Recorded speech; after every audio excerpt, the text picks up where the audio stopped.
All right, I wanted to do a little bit of a training video here to demonstrate how we measure impedance across a speaker circuit. So impedance is simply the ability of something to resist current. And so in a 70 volt system, we're passing 70 volts onto the circuit, and the speaker is set to a proper watt setting.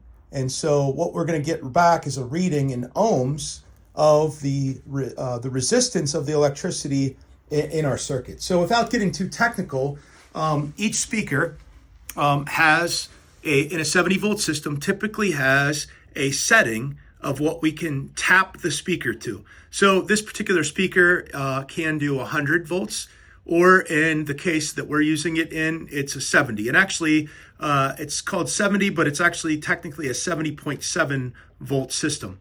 And so we can see this speaker is properly set to 2. And we look at this other one over here, it also is set to 2.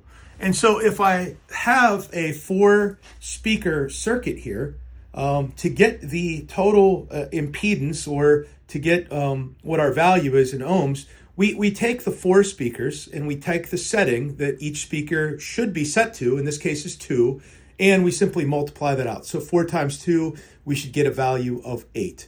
And we would do the same thing for a larger building. We would take the circuit that the speakers are on, and if we properly set all the speakers, we simply add up the speakers, we multiply it by the value of the speakers, and that should equate to our reading.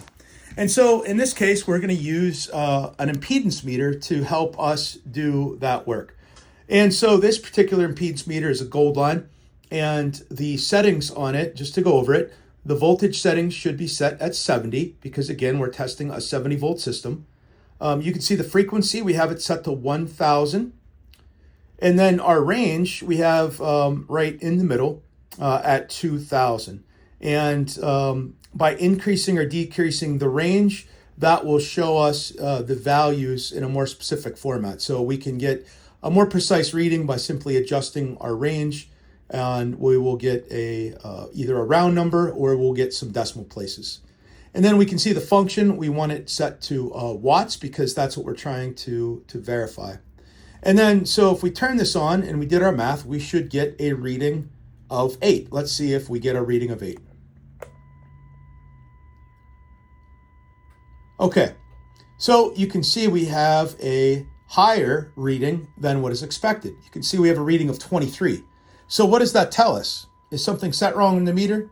Well, no, everything is set properly on the meter. What that is telling us is one of the speakers is incorrectly set. How do we know that? Well, we already said 4 times 2 is 8, so our meter should read 8, and it is improperly reading 23. So we've already validated that these first 2 speakers are properly set. Let's check the other 2. So we check this speaker over here, and here's our 70 volt, and our setting is on 2. So we're good there. Now we look at our next speaker, and what do we see?